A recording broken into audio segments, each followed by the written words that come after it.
ब्रेकनंतर बुलेटिनमध्ये आपल्या सगळ्यांचं पुन्हा एकदा स्वागत। विधिमंडळ परिसरामध्ये आपण थेट जाऊयात। आजचा अधिवेशनाचा दुसरा दिवस आहे।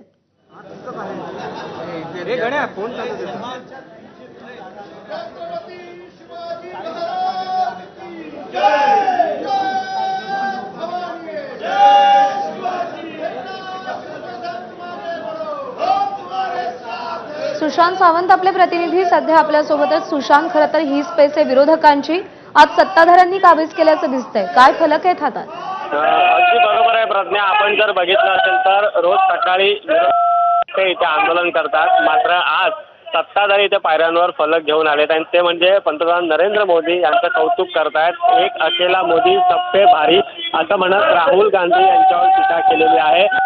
मध्ये एनडीएने 303 जागा मिळवल्यात आणि पुन्हा एकदा पंतप्रधान नरेंद्र मोदी झालेले आहेत आणि यावरून कुठेतरी काँग्रेस महाविकास आघाडीला टोला इथे शिवसेना अर्थात शिंदेच्या शिवसेनेचे आमदार करताना पाहायला मिळत आहेत। गिरव तो भी टांग ऊपर असं म्हणत कुठेतरी काँग्रेसला दिवसण्याचा प्रयत्न शिवसेनेचे आमदारांना आहे। त्याचबरोबर आपण जर या फलकावर बघितलं असेल तर घ्यावं घ्या विरोधी पक्ष नेत्यांचे नाही तर हरल्याचे पेढे घ्या।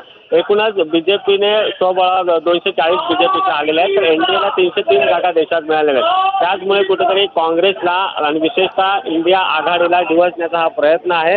भरत गोगावले असतील शिवसेनेचे आमदार, त्याचसोबत इतर शिंदे गटाचे जे आमदार आहेत ते देखील इथे आपल्याला पाहायला मिळतात। बॅनर घेतलेला आहे, राहुल गांधींच्या हातात पेढे दाखवलेले आहेत, तर दुसरीकडे पंतप्रधान नरेंद्र मोदी एका खुर्चीवर विराजमान असल्याचं दाखवलेलं आहे। त्यामुळे एकीकडे विरोधक आंदोलन करत असताना, आक्रमक असताना, दुसरीकडे आता सत्ताधारी देखील विरोधकांना त्याच भाषेत उत्तर देण्याचा प्रयत्न करतात। प्रज्ञा, सुशांत, कालचा दिवस गाजला तो दोन भेटींमुळे, देवेंद्र फडणवीस उद्धव ठाकरे आणि उद्धव ठाकरे चंद्रकांत पाटील यांच्यातल्या भेटीमुळे।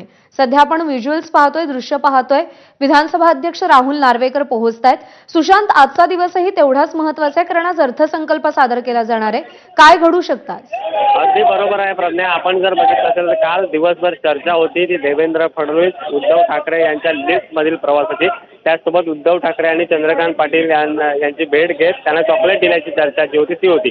मात्र आज महत्त्वाचा दिवस असणार आहे, पावसाळी अधिवेशनाचा हा दुसरा दिवस आहे आणि या सरकारचं हे शेवटचं अधिवेशन आहे आणि आज बजेट जे आहे ते मांडलं जाणार आहे। नेमकं सरकार आज अर्थसंकल्पात नेमकं काय मांडणार ते देखील पाहणं तितकंच महत्त्वाचं ठरणार। त्याचं मुख्य कारण म्हणजे येत्या 3 महिन्यात विधानसभेच्या निवडणुका होऊ घातल्या, त्यामुळे सर्वसामान्यांना खुश करण्यासाठी हे बजेट असणार का हे देखील पाहावं लागणार। कारण लोकसभा निवडणुकीत राज्यात महायुतीला अपेक्षित यश मिळालं नाही। आता महायुतीचं टार्गेट जे आहे ते विधानसभा निवडणुकीचं असणार आहे आणि याचमुळे या बजेटमध्ये नेमकं काय मांडलं जाणार आहे ते देखील पाहणं तितकंच महत्त्वाचं ठरणार आहे। आता आपण जर प्रज्ञा बघितलं असेल तर इथे या ठिकाणी विरोधक देखील आता पायऱ्यांवर थोड्या वेळात येतील, कारण एकीकडे विरोधक देखील आक्रमक दिसतात, कारण विरोधकांसाठी देखील हे महत्त्वाचं अधिवेशन आहे। कारण या अधिवेशनात महाविकास आघाडीचे जे आहे ते लोकसभा निवडणुकीत यश मिळवलेलं आहे आणि त्याचमुळे विरोधक देखील आक्रमक पाहायला मिळतात। कालपासूनच विरोधक आक्रमक दिसत होते,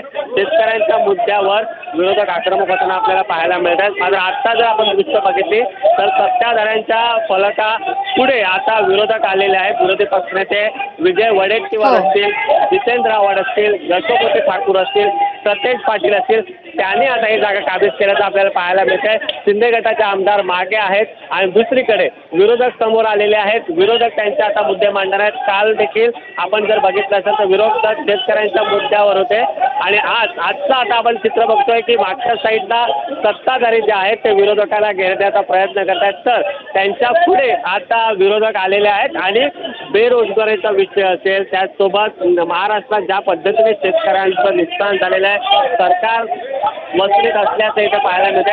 आणि दुसरीकडे आपण जर इथे बघितलं असेल प्रज्ञा, सचिन अहिर यांनी इथे गाजर घेऊन आलेले आहेत आणि सत्ताधारी आमदार भरत गोगावले यांना गाजर देण्याचा इथे प्रयत्न केला जातोय। जितेंद्र आव्हाड त्यांना गाजर देताना आपल्याला पाहायला मिळतात। आजच्या विधान भवनात पायऱ्यावरील ही दृश्य आपल्याला पाहायला मिळतात। सत्ताधारी आणि विरोधक आमने सामने आल्याचं पाहायला मिळते. आता विरोधकांचं प्रज्ञा आंदोलन जे आहे ते सुरू होत आहे.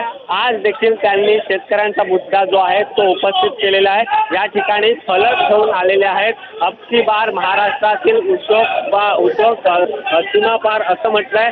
त्याचसोबत इथे या ठिकाणी शिवसेनेचे आमदार असा उद्धव ठाकरे यांच्या शिवसेनेच्या आमदारांकडून अभ्युदयनगर पुनर्विकासाचं काय झालं असा सवाल उपस्थित केला जातोय. त्यामुळे शेतकऱ्यांचा मुद्दा असेल, उद्योगाचा मुद्दा असेल,